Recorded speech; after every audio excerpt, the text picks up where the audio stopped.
Imagine yourself living as a character in your childhood movie. Perhaps most, if not every one of you here, knows movies like Cinderella, Snow White, or recent animations like Frozen or Moana. But I want you to raise your hands with me if you have watched or at least heard about one movie in particular, Wall-E. In that movie, humans needed to go to outer space because Earth is becoming too inhabitable due to trash and pollution. Now just imagine yourself becoming a character in that movie. Not as the humans that escape Earth in these giant spacecraft with the conveniences of junk food every day, although I love that really, but as Wall-E. And instead of the plot being set in a very distant future, it is now. Ladies and gentlemen, honorable judges and audiences, my name is RAFSI, and I'm from the 5th Senior High School, Surabaya.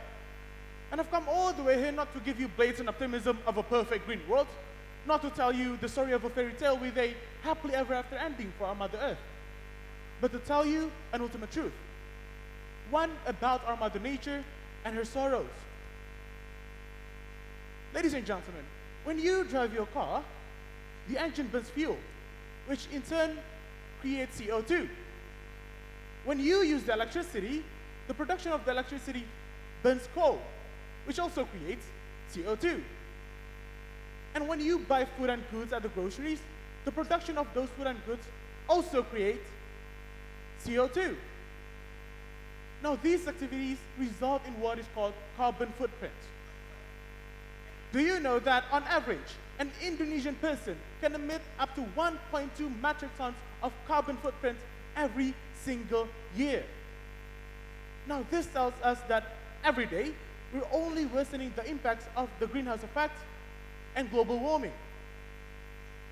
Youth, I believe, should take charge to lead this world to become a more sustainable one. Or else, we'll end up with a world just like in the movie Wall-E. Only this time, there doesn't seem to be a giant spaceship. So, you might think that the reduce, reuse, recycle motto is merely a hypothetical one. And you're not entirely wrong. Because as of this moment, it is what it is, a motto. But let me tell you that a sustainable lifestyle is not even that hard to achieve. It is very easy. I don't mean to lecture you, but let me tell you what my friends and I have done. Things that you can imitate. We started making small changes to our lifestyles. Things that might not seem much in hindsight, but can surely contribute in the overall green movement. For instance, we now bring our own tools when going to the school's cafeteria. Instead of using those plastic packaging, we now bring our own lunch boxes. And instead of using those plastic straws, we now bring our own stainless ones. And my school also has this Save Energy campaign, which, to be honest, we hated at first, but now get used to it as now we realize its noble purpose.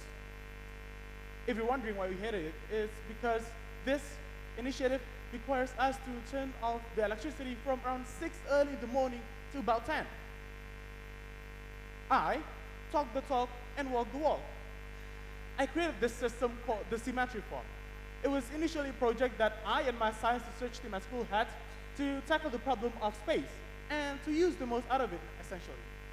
And what we came up with was an integrated farming system that allows its users to produce fish, eggs, and vegetables at the same exact meter square at the same exact time.